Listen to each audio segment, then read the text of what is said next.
So I happened to be scrolling through IG sometime last week, and there was this interesting reel that I saw which had its title saying, "This is why 70% of women walk away from their marriage."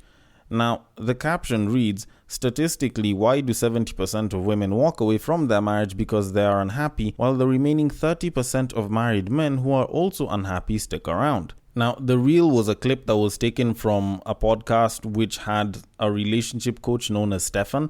I'm sure babes have sort of seen this guy with like dreads and like a massive ass beard on the IG busy talking about relationships. He's the guy. I forgot his other name and handle. But anyways, I have the clip here. I'm going to play it for you so that we can see what he has to say about it. So here it is. Why is it that a woman leaves when she no longer sees a purpose for that man in her life, at least in a marriage, but the man continues to stick around and stay, even when he's not happy? Women need love. Women are wired to have that emotion fed. They need that love there. Without it, it feels empty. Men just need these needs being met. That's it. So going back to your question, to that woman, it's like, it's time to go. The love's not here anymore. I feel empty. I feel unfulfilled. To that man, if she's still helping with the kids, maybe they have sex here and there, and even if they don't have sex that much, he's getting sex elsewhere. So his needs are being met. So there's no need to destroy this whole dynamic, only to now put himself in a position that he may have to, again, face financial consequences or even consequences with family.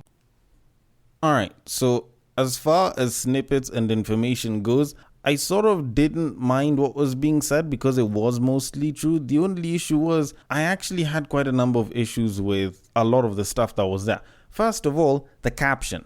Like, I know this is probably just me nitpicking, but it's because there's a bigger issue right after this. So the caption reads, "Statistically, 70% of women walk away from their marriage because they're unhappy, while the remaining 30% of married men."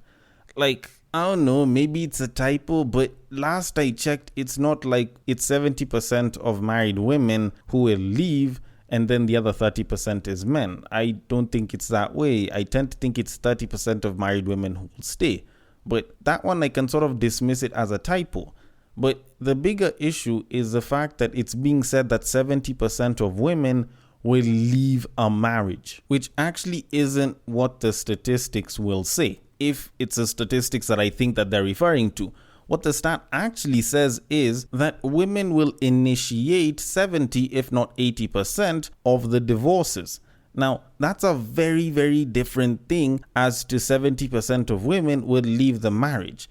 Like, that bit of error can actually sort of feed the wrong information about the entire thing. And the thing is, yes, it is something that's true and it is something that is factually or at least statistically correct.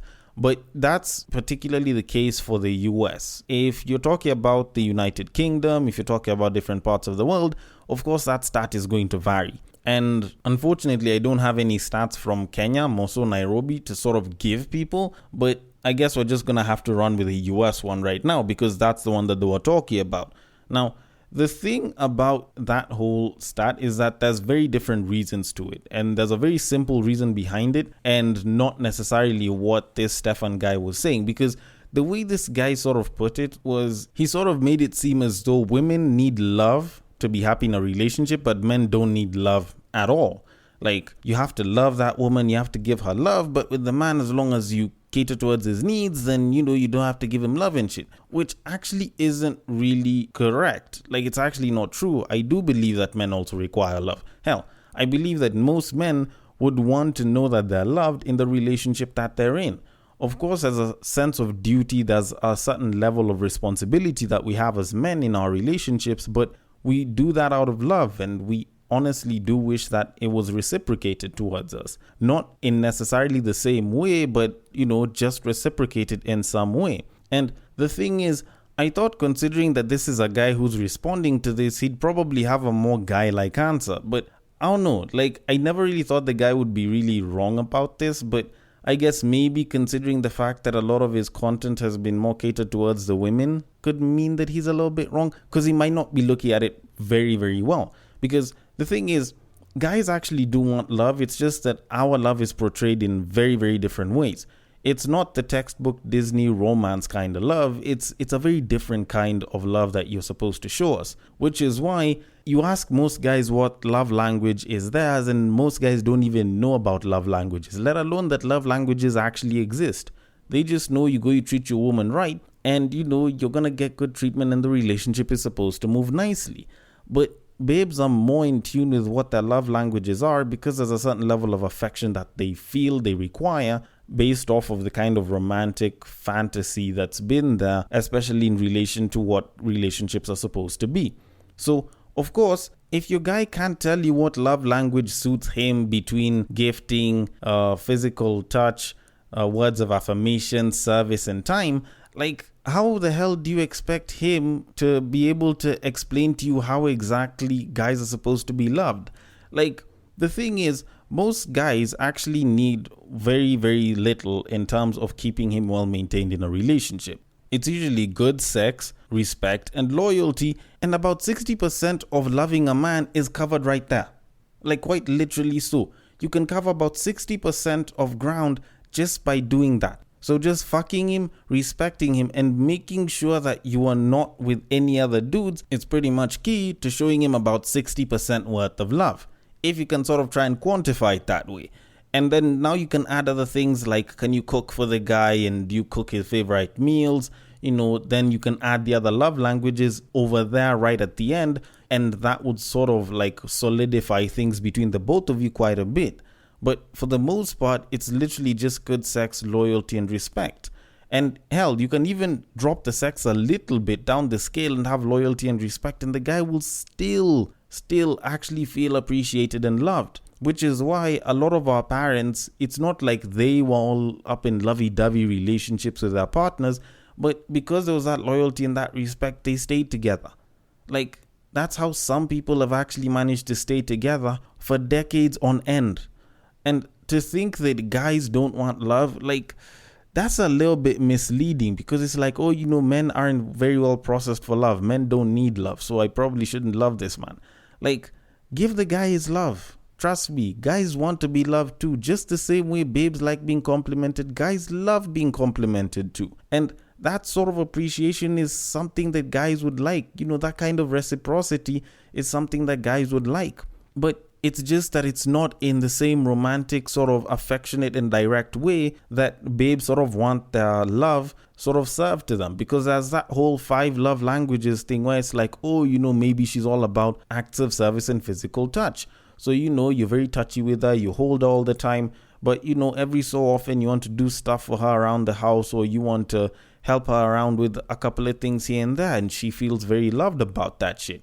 And that one's a little bit simpler to a certain degree, but when you look at guys, it's pretty simple because it's just loyalty, respect, and then you can add the sex, and then you can add good food.